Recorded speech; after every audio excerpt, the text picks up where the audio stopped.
हाँ बच्चों, तो हम लोग फ्रेजल वर्ब की सीरीज शुरू किए थे। उस सीरीज में आगे बढ़ते हुए हम लोग देखते हैं ये फ्रेजल वर्ब से जो क्वेश्चन रहता है वो आपके सारे ये कम्पिटिटिव एग्जाम, चाहे वो एसएससी हो, बैंक हो, रेलवे हो, क्लैट हो, एमबीए हो या कोई भी अदर एग्जाम्स हो जिसमें कि इंग्लिश लैंग्वेज से प्रश्न पूछे जाते हैं, सारे एग्जाम्स में फ्रेजल वर्ब से क्वेश्चन डायरेक्टली और इनडायरेक्टली रहता है। इसके अलावा यदि आप ग्रेजुएशन में हैं और सेमेस्टर 1 में हैं तो 2 वोकेशनल कोर्स है, ACC 1 और AEC 1। ये दोनों में भी फ्रेजल वर्ब 4 से 5 नंबर का पूछा जाता है। इसलिए आप सभी लोग इसको माइनॉरिटली ध्यान दीजिए और इसको जो है कि सीखने का प्रयास कीजिए। वह पूछता है किस तरह से, तो क्लोज पैसेज के रूप में पूछता है, फिल इन द ब्लैंक्स के रूप में पूछता है, फ्रेज इंप्रूवमेंट के रूप में पूछता है, कॉमन एरर के रूप में पूछता है। उसको हम अब आगे डिस्कस करेंगे, ठीक है। तो पिछले लेक्चर तो आप लोग देख चुके होंगे। अब हम लोग आगे बढ़ते हैं, अगला फ्रेजल वर्ब देखते हैं। देखिए अगला वर्ब क्या है, वॉच। वॉच मतलब क्या होता है, देखना, यानी कि गौर रूप से देखना। तो देखना केवल मीनिंग होता है, लेकिन जब फ्रेजल इसके साथ हम लोग प्रीपोजिशन लगा देते हैं, जैसे यहां पर है आउट, नहीं तो फ्रेजल वर्ब जैसा कि आप जानते हैं क्या है कि इसमें 1, 2 या 3 शब्दों का मेल होता है। वैसा फ्रेज जिसमें कि एक वर्ब हो और एक एडवर्ब हो, या एक वर्ब हो और एक प्रीपोजिशन हो।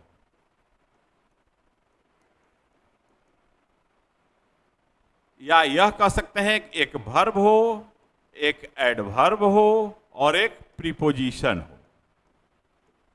नहीं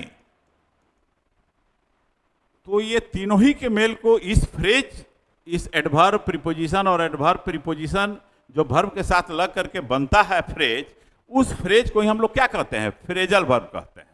क्योंकि इस वर्ब से मीनिंग नहीं होता है, इसका मीनिंग चेंज कर जाता है, कुछ और अर्थ बतलाने लगता है, और उस फ्रेज को हम लोग कहते हैं फ्रेजल वर्ब, जो जैसा कि पहले भी हम डिस्कस कर चुके हैं। अब देखा जाए वॉच में जब आउट लगा देते हैं तो वॉच आउट का मीनिंग क्या हो जाता है, तो सावधान रहना, बी वॉचफुल। वॉचफुल में एक ही एल होगा, डबल एल नहीं होगा, ठीक है। तो सावधान रहना, बी वॉचफुल। अब देखिए ये एग्जाम्पल देखिए, unless you watch out they may kill you. जब तक आप सावधान नहीं रहेंगे वे लोग आपको मार सकते हैं, ऐसी संभावना है, यानी आपको सावधान रहना है। दूसरा है कि वॉच ओवर। अगर वॉच में हम ओवर प्रीपोजिशन लगा देते हैं तो इसका मीनिंग क्या हो जाता है, तो रक्षा करना, यानी प्रोटेक्ट, या देख रेख करना, यानी गार्डिंग करना। गार्ड एक वर्ब है, तो वॉच ओवर का मीनिंग क्या हो जाएगा, रक्षा करना या देख रेख करना, ठीक है। अब देखिए हम लोग एग्जाम्पल देखते हैं। All mighty always watches over us, यानी ऑल माइटी यानी गॉड क्या करते हैं, हमेशा हम लोग की रक्षा करते हैं या देख रेख करते हैं। यहां देख रेख नहीं, रक्षा करते हैं। नहीं, मैन प्रपोजेज गॉड डिस्पोजेज, तो यहां पर मीनिंग क्या होगा वॉच ओवर का, रक्षा करना। सेंटेंस क्या है, all mighty always watches over us. अब यहां ऑल माइटी या हम लोग गॉड भी लिख सकते हैं, अल्लाह भी लिख सकते हैं, ठीक है। अब हम वॉच के साथ फॉर लगा देते हैं तो हो जाता है वॉच फॉर। और वॉच फॉर का मीनिंग क्या हो जाएगा, तो वॉच फॉर का मीनिंग होगा किसी चीज के बारे में सावधान रहना। नहीं, यहां भी क्या है, अलर्ट रहना, सावधान रहना किसी चीज के बारे में, यानी look and wait for somebody about something. SB means somebody, STH means something यहां पर है, ठीक है। तो look and wait for somebody about something dangerous, यानी जो खतरनाक हो उसके बारे में सावधान रहना। तो उसके लिए हम लोग कहते हैं वॉच फॉर फ्रेजल वर्ब का प्रयोग। ये आपको सीडीएस के एग्जाम में और एसएससी सीजीएल में पूछ चुका है। देखिए अब सेंटेंस देखिए, everyone has to watch for the problems in his party, यानी everyone has to watch for, यानी सभी व्यक्ति को सावधान रहना है। किस चीज के लिए भाई, तो the problems in his party, उसके पार्टी में जो प्रॉब्लम्स है उसके प्रति क्या रहना है, सावधान रहना है। तो देख रहे हैं कि वॉच में आउट लग गया तो अलग मीनिंग हो गया, ओवर लग गया तो अलग मीनिंग हो गया, और फॉर लग गया तो अलग मीनिंग हो गया। तो इसी को हम लोग कहते हैं फ्रेजल वर्ब। अब नेक्स्ट देखते हैं कि इसके साथ और क्या है। अब देखिए, अब आगे आपका टेक।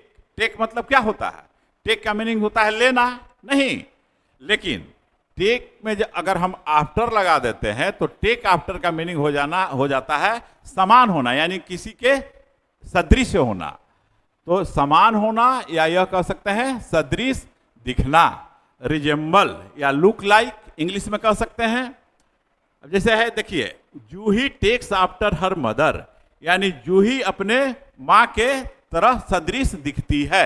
इसका मीनिंग यह हो गया, यू रिजेंबल योर फादर, यानी आप अपने पिता के समान दिखने में लगते हैं। इसका मीनिंग यह हो जाएगा। तो टेक आफ्टर का मीनिंग क्या हो जाएगा? के समान होना, या समान होना, या के सदृश दिखना, या सदृश दिखना। हम यहां पर के ब्रैकेट में लिख देते हैं, ठीक है। अब देखिए, टेक के साथ जब ऑफ लग जाता है, ओ डबल एफ ऑफ, तो टेक ऑफ का मीनिंग हो जाता है एरोप्लेन जो उड़ान भरती है रनवे पर, तो उसको हम लोग कहते हैं टेक ऑफ। तो टेक ऑफ का मीनिंग हो जाता है क्या? उड़ान भरना, यानी लीव द ग्राउंड। पार्टिकुलरली किसके लिए है? एरोप्लेन के लिए है। तो टेक ऑफ का मीनिंग हो जाता है उड़ान भरना, लीव द ग्राउंड, ठीक है। रनवे पर जब ग्राउंड छोड़ती है प्लेन, तो उसको हम लोग क्या कहते हैं? Take off. जैसे देखिए, the plane has taken off, यानी जहाज जो है कि उड़ान भर चुकी है, नहीं, अब रनवे पर नहीं है, उड़ान भर चुकी है। अब जैसे कि हम कहते हैं कि द एरोप्लेन हैज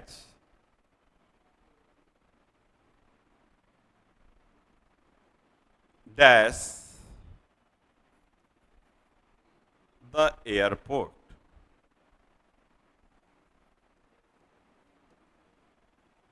ठीक है, फ्रॉम द एयरपोर्ट लिख दो।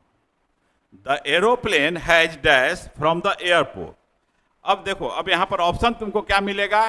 टेक आफ्टर, ए ऑप्शन हो जाएगा, बी ऑप्शन हो जाएगा टेकन, क्योंकि यहां हैज है तो हैज के बाद क्या होगा? वर्ब का थर्ड फॉर्म आएगा, तो ऑप्शन रहेगा taken after, taken off, taken down, या taken O double F off. ये दूसरा मीनिंग देगा जो कि हम आगे समझाएंगे। यहां मान लो कि ओ एफ ऑफ रहेगा। अब वैसी स्थिति में यहां वाक्य मीनिंग को देखते हुए आपको वहां पर फ्रेजल वर्ब का प्रयोग करना है। या मान लो कि यहां पर ओ डबल एफ ऑफ दे दिया जाए, तो फिर टेकन, ब्रॉट, दूसरा वर्ब दे दिया जाएगा, जिससे कि फ्रेजल वर्ब बनता है। तो ये क्या हो जाएगा? फिल इन द ब्लैंक्स का प्रश्न हो जाएगा। उसी तरह से आपको इंप्रूव करने के लिए भी मिल सकता है, नहीं, कॉमन एरर के भी रूप में मिल सकता है कि कौन प्रीपोजिशन लगाने से कौन सा मीनिंग निकलेगा। तो ये सारे चीजों पर ध्यान देना है। तो इस तरह से आप क्या देख रहे हैं कि टेक ऑफ का मीनिंग क्या हो जाएगा? यहां पर उड़ान भरना। अब है टेक डाउन। टेक डाउन का मतलब होता है किसी चीज को लिखना, लिख लेना, यानी राइट, पार्टिकुलरली डिक्टेशन। मान लो कि हम लोग बोलते हैं और तुम लोग लिखते हो, उसका मतलब वह क्या हुआ? Take down. तो टेक डाउन का मतलब टू राइट, यानी क्या चीज राइट? कोई भी डिक्टेशन। अब जैसे देखो, the reporter took down the speech of the prime minister. अब टुक यहां पर क्यों हो गया? तो ये सिंपल पास्ट टेंस में लिखा हुआ है, तो यहां वर्ब का सेकंड फॉर्म आ गया, यानी जिस टेंस में यूज करना है सेंटेंस, उसी के अनुसार ये वर्ब चेंज करेगा। ठीक है, the reporter took down the speech of the prime minister, यानी प्राइम मिनिस्टर के भाषण को रिपोर्टर ने क्या किया? लिख लिया। ठीक है, अब देखो, take O double F off. Take off का एक और मीनिंग होता है उतारना, हटाना। क्या चीज? Remove cloth, shoes, etcetera. तो उतारना हटाना मतलब क्या? जैसे कि हम लोग कपड़ा उतार देते हैं, जूता खोल देते हैं, यानी उतार देते हैं, हटा देते हैं पैर से जब कहीं से आते हैं, तो वह उसका भी मीनिंग होता है take O double F off. इसके लिए फ्रेजल वर्ब क्या है? टेक ऑफ है, यानी रिमूव क्लॉथ्स और शूज, इटिसेट्रा। सेंटेंस देखिए, when I return from the office, जब मैं ऑफिस से लौटता हूं, I take off my shoes first. तो सबसे पहले मैं क्या करता हूं? अपने जूते को उतारता हूं, यानी निकालता हूं। तो यहां पर देखिए, टेक ऑफ यहां भी है और टेक ऑफ यहां भी है। तो दोनों मीनिंग आपको ध्यान में रखना है। एक मीनिंग क्या होता है टेक ऑफ का? उड़ान भरना। दूसरा मीनिंग क्या होता है? उतारना या हटाना, खास करके क्या? क्लॉथ, शूज वगैरह। ठीक है, हम समझ रहे हैं कि आप लोग इसको फॉलो कर रहे होंगे। नहीं तो जल्दी जल्दी जो है कि इसको शेयर कीजिए अपने मित्रों के बीच। हम देखते हैं कि कितने लोग आप लोग स्टडी कर रहे हैं। अभी बहुत कम संख्या है जी, तो इसको शेयर कीजिए। ठीक है, लाइक कीजिए। अगर आपको पसंद आ रही हो तो इसको लाइक भी करते जाइए, और अपने मित्रों के बीच जो पढ़ने वाले हैं उनके बीच इसको शेयर कीजिए और सब्सक्राइब कीजिए चैनल को। ठीक है, ताकि नोटिफिकेशन आप लोग को मिलता रहे हमेशा। अब देखिए, अब आगे देखते हैं कि अगला फ्रेजल वर्ब क्या है। देखिए, टेक में ही है, तो टेक से एक है टेक ओवर और एक है टेक अप। टेक ओवर का मीनिंग क्या होता है? तो उत्तरदायित्व लेना, यानी टेक्स रेस्पॉन्सिबिलिटी ऑफ समथिंग, किसी चीज का उत्तरदायित्व ले लेना अपने ऊपर। अब देखिए, the company wants her to take over as manager when Mr Gupta retires, यानी जब मिस्टर गुप्ता रिटायर करेंगे तो कंपनी क्या चाहती है? किसी फीमेल को चाहती है, हर कोई भी होगी लड़की उस कंपनी में, कि वह मैनेजर के रूप में चार्ज ले ले, अपने उस मैनेजर की रिस्पॉन्सिबिलिटी को अपने ऊपर ले ले। तो यहां पर टेक ओवर का मीनिंग क्या हुआ? उत्तरदायित्व लेना, यानी टेक्स नहीं, take responsibility of something. Okay, और टेक अप का मीनिंग क्या होगा? तो टेक अप का मीनिंग होता है किसी चीज को पड़ा हुआ है उसको उठा लेना, नहीं ले लेना। तो टेक अप मतलब उठाना, यानी रेज, RAISE, रेज, जैसे हाथ उठाते हो ना, वही चीज। और लिफ्ट अप मतलब किसी चीज को ले लेना। अब देखो sentence, the girl took up a pen and started writing an application, यानी लड़की ने पेन को उठाया, सिंपल पास्ट में है, और क्या किया? एप्लीकेशन लिखना शुरू कर दिया। तो ये सेंटेंस में इस तरह से तुम्हारा, मान लो कि इसको अंडरलाइन कर दिया जाए, और यहां पर तुमको ऑप्शन मिल जाएगा ए, टूक डाउन। अब इंप्रूवमेंट का प्रश्न हो गया, इसको अंडरलाइन करके इसको इंप्रूवमेंट का प्रश्न बनाया जा रहा है। टूक डाउन, यह कर सकते हो टूक आफ्टर,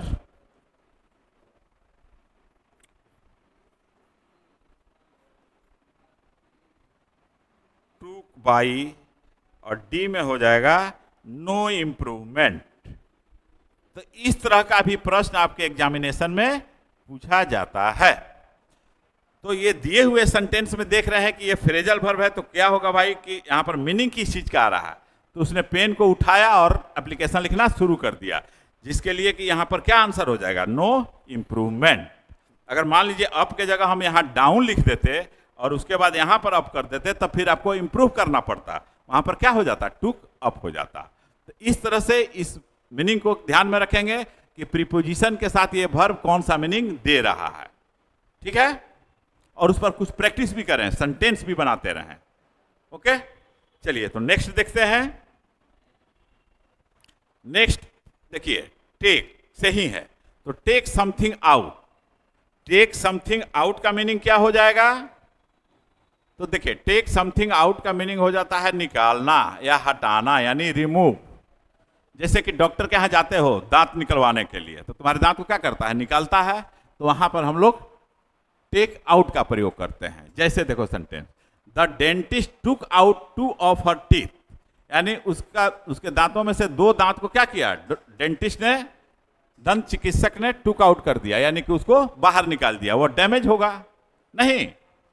तो टुक समथिंग आउट का मीनिंग क्या हो जाता है? निकालना या हटाना, यानी रिमूव। दूसरा है टेक टू।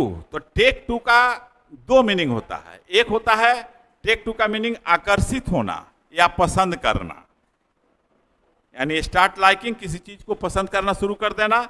और एक टेक टू का मीनिंग होता है किसी चीज की शुरुआत करना, यानी प्रारंभ करना या शुरू करना, यानी बिगिन हैबिट, कोई भी आदत शुरू कर देना। मान लो कि तुम्हारे सुबह में उठ के पढ़ने की आदत नहीं है, और अब तुम जो है कि एग्जामिनेशन आया है तो सुबह में उठना शुरू कर दिए हो, तो वहां पर टेक टू का ही यूज किया जाएगा।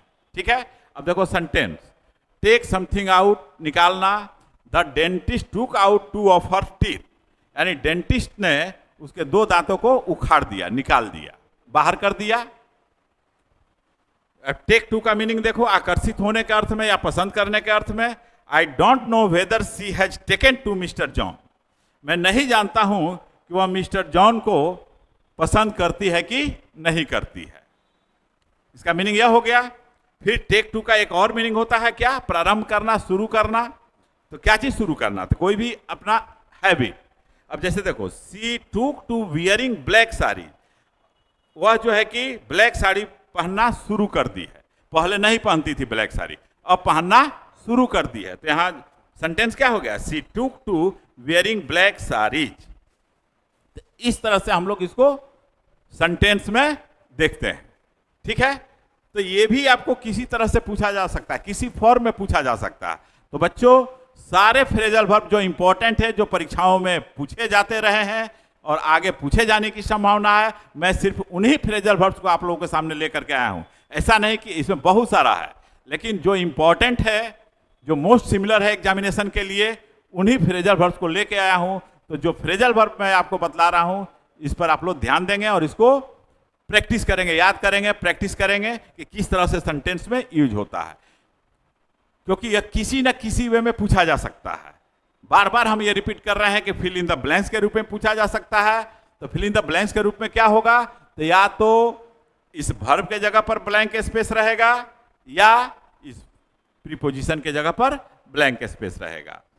अगर इंप्रूवमेंट के रूप में पूछेगा तो इस पूरे फ्रेज को ही अंडरलाइन कर दिया जाएगा और अलग अलग फ्रेजल वर्ब आपको दिया जाएगा और देखना होगा आपको कि कौन सा फ्रेजल वर्ब उस सेंटेंस को मीनिंगफुल बना रहा है, ठीक है। कॉमन एरर के रूप में भी ये पूछा जाता है। चलिए, तो अब अगला हम लोग देखते हैं फ्रेजल वर्ब क्या है। चलिए, तो इतना ही है आज। एक रास्ता खोजो और उस पर विचार करो, यानी कोई भी रास्ता खोजो। बहुत सारे चैनल्स पर नहीं पढ़ते रहो, बहुत सारे यूट्यूब को नहीं देखते रहो, किसी एक पर भरोसा करो और उसको देखो और उससे सीखो। एक रास्ता खोजो और उस पर विचार करो, उसी विचार को जीवन बना लो, उसी के बारे में हमेशा सोचो, उसी का सपना देखो, दिमाग, मांसपेशियां, नसों और अपने शरीर के हर अंग को उस विचार से भर दो, किसी दूसरे विचार के बारे में न सोचो। सफलता का यही रास्ता। अब बहुत स्टूडेंट क्या होते हैं कि अनेकों चैनल है, ठीक है, अभी आजकल ऑनलाइन यूट्यूब चैनल्स भी बहुत हैं, तो कभी उसको देख लिया, तो कभी उसको देख लिया, कभी उसको देख लिया। तो नहीं, एक पर भरोसा रखो, एक पर विश्वास रखो और एक से पढ़ो, जिससे जिस पर भी हो। ऐसा नहीं हम कहेंगे कि विज्योति एजुकेशनल अड्डा पर ही पढ़ो, जहां तुमको बातें समझ में आ रही हो और तुम्हारे लिए वह यूजफुल हो। बहुत सारे वीडियोज आजकल आ रहे हैं, हंसी मजाक में ज़्यादा निकल जा रहा है, लेकिन पढ़ाई की बात कुछ नहीं हो रही है। तो ये चीज़ देखो, नहीं तो सारा समय बर्बाद हो जाएगा, फिर तुम कुछ कर नहीं पाओगे। इसीलिए आज इतना ही रहने देते हैं। That's all today. Wish you all the best.